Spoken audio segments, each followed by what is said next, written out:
droppers, dear. Someone in here can hear our every word. Now, making sure we shan't be overheard. All right. Wait one second. Now, Mary Ann, my child, you're a sweet girl who's tractable and mild, and who I think most highly of. I'm deeply grateful, Father, for your love. Well, that's well said. Now, you can repay me, and if all things you'll cheerfully obey me. To please you, sir, is what delights me best. Good, good. Now, what do you think of Tartuffe, our guest? Sir? Well, yes. Now, weigh your answer, think it through. I'll say whatever you wish me to. Oh, well, that's wisely said. Say of him then that he's the very wisest of men and that you're fond of him and would rejoice in being his wife if that should be my choice. Well? What's that? Well? Forgive me, pray. Well, did you not hear me? Oh, whom, sir, must I say that I am fond of him and rejoice in being his wife? That should be your choice. Why, of Tartuffe. But, Father, that's false, you know. Why would you have me say what isn't so? Because I'm resolved that it shall be true. Now, that it's my wish should be enough for you. But, Father, you can't make Well, yes. Tartuffe shall be alive by marriage to this family. He's to be your husband. Is that clear? Oh, it's a father's privilege. Now, what are you doing in here? Is your curiosity so fierce and passionate you must eavesdrop in this fashion? There's lately been a rumor going about, based on some hunch or chance remark, no doubt, that you mean Mary Ann to wed Tartuffe. I've laughed it off, of course. It's just a spoof. You find that so incredible? Yes, I do. I won't accept that story even from you. You'll believe it when the thing is done. Yes, yes, of course. Go on and have your fun. I've never been more serious in my life. I'm serious, daughter. You're to be his wife. No, don't believe your father. It's all a hoax. Now, see here, young woman. Come, sir, no more jokes. You can't fool us. How dare you talk that way? All right, we believe you, sad to say. But how a man like you who looks so wise and wears a mustache of such splendid size can be so foolish as to... Silence, please. My girl, you take too many liberties. I am master here, as you must not forget. Do let's discuss this calmly. Don't be upset. You can't be serious, sir, about this plan. What should that bigot want with Mary Ann? Praying and fasting ought to keep him busy, and in terms of wealth and rank, what is he? Why should a man of property like you pick out a beggar son-in-law?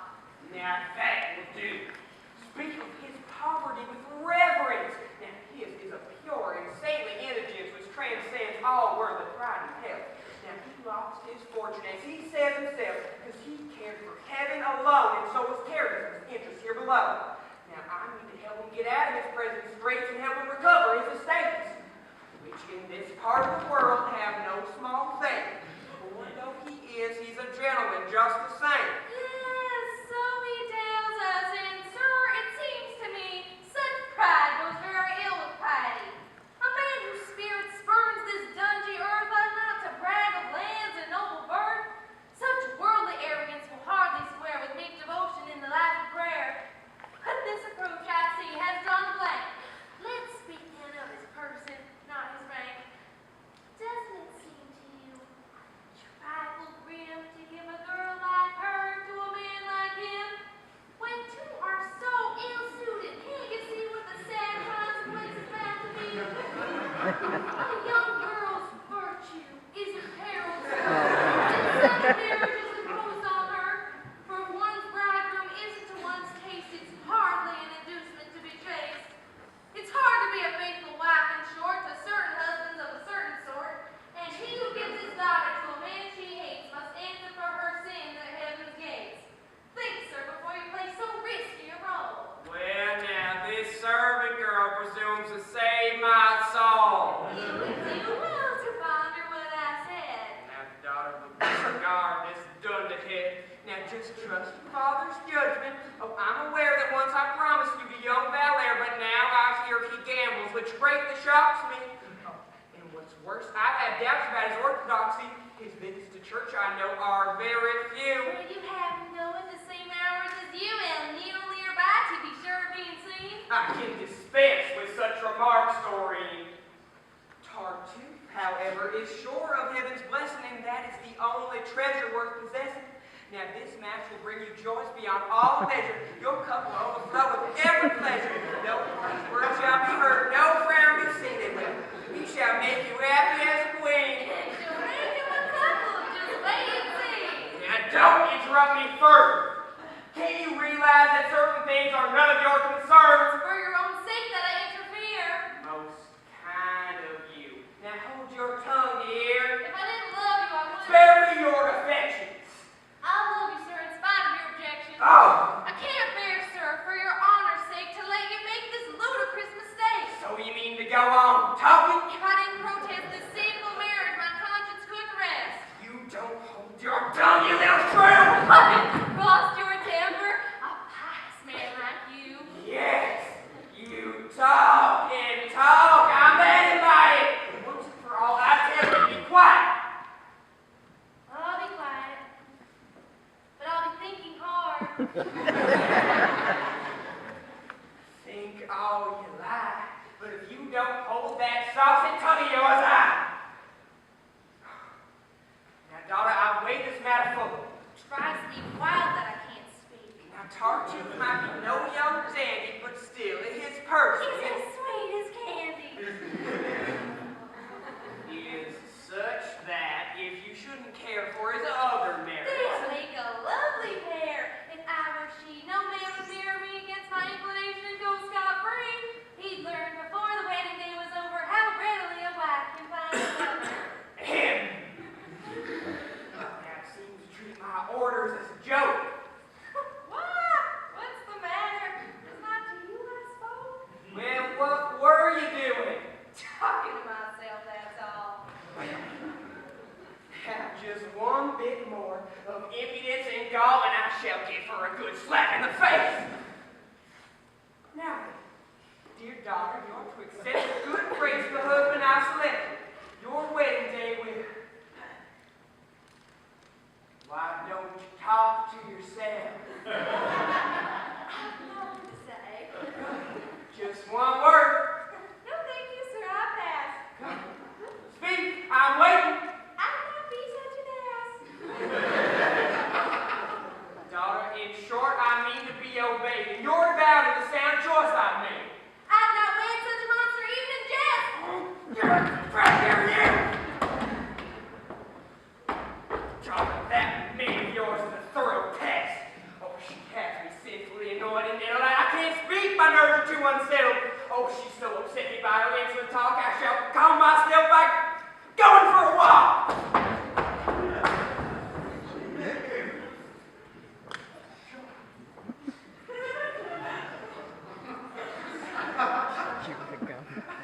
Well, have you lost your tongue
You don't have future wife struggle to escape. Tartuffe will take you back where his family lives to a small town, swarmed with relatives, uncles and cousins whom you'll be charmed to meet. You'll be received at once by the elite. Your husband. You turn my blood to ice! Stop torturing me and give me your advice! Your servant, madam. Doreen, I beg of No, you! you deserve it. This marriage must go through. Doreen! Not you know I take it. Tartuffe's your cup of tea, and you shall drink it. I always told you everything in the No, life! you deserve to be tartuffified. Well, since you mock me and refuse to care, I'll henceforth seek my solace in despair. Despair shall be my counselor and my friend, and help me bring my sorrow to an end. I hate you!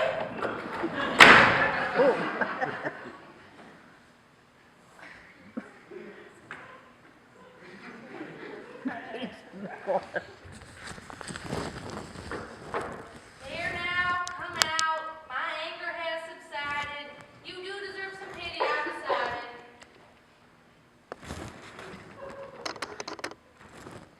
Doreen, if Father makes me undergo this dreadful martyrdom, I'll die.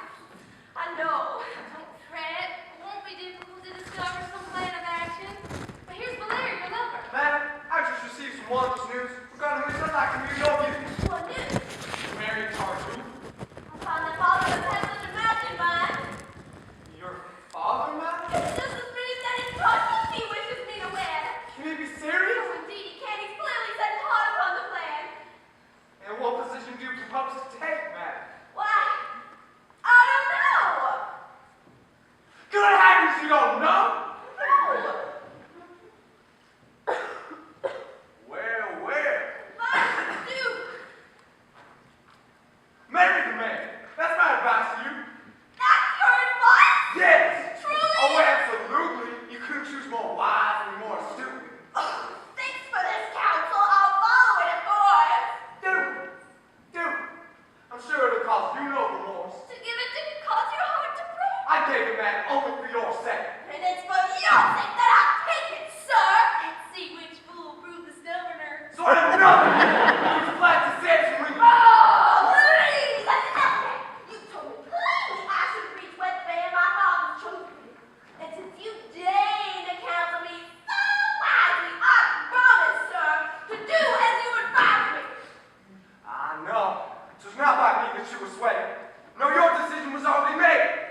Though now to save appearances, you protest that you're betraying me at my behest.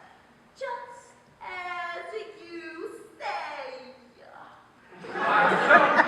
Now I see that you were never truly in love with me. Alas, you're free to think so if you choose. I choose to think so. And here's a bit of news. You spurn my hand, but I know where to turn for kinder treatment, as you shall quickly learn. I'm sure you do. Your noble qualities inspire affection. Forget my qualities, please. They don't inspire you over much, I find. But there's another lady I have in mind. Sweet, generous nature will not scorn to compensate me for the loss I borne. I'm not repulsed. And I'm sure you'll transfer your heart. What pain you make from me to her? I'll do my best to take it in my stride. The pain I feel of being cast aside, time and forgetfulness may put an end to. Or if I can't forget, I shall pretend to. No self-respecting person is expected to go on loving once he's been rejected. Now, that's a fine, high-minded sentiment. Wonder which any sane man would have said it. Would you prefer it if I pined away in hopeless passion till my dying day? Am I to yield you to a rival's arms and not console myself with other charms? Go! Console yourself! Don't hesitate! I'll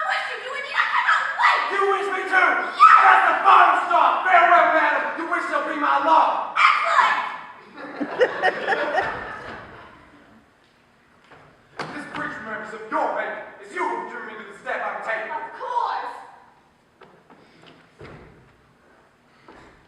Remember, too, that I'm merely following your example. I see that clearly. Enough. I'll go do your bidding then. Good. You'll never see my face again.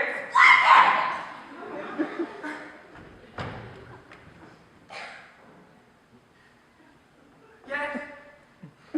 What? What's that? What did you say? Nothing. You're dreaming. Well, I'm on my way.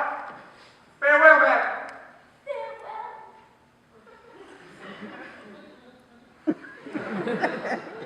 If you ask me, both of you are as mad as mad can be.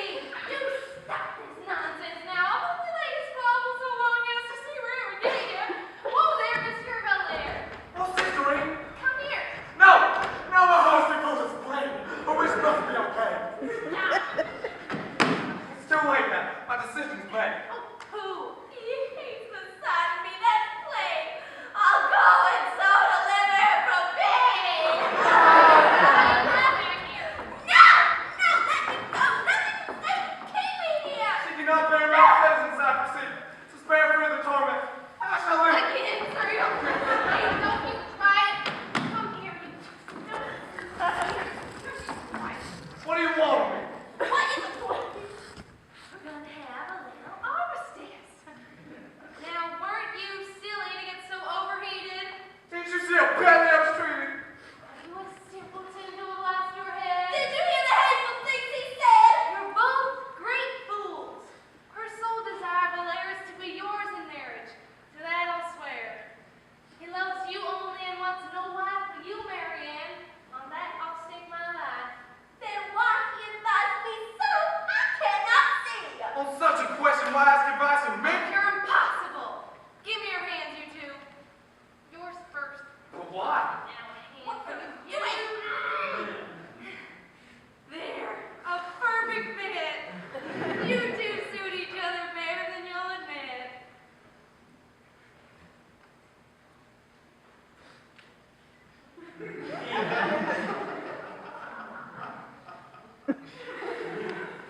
Come. Don't be so haughty.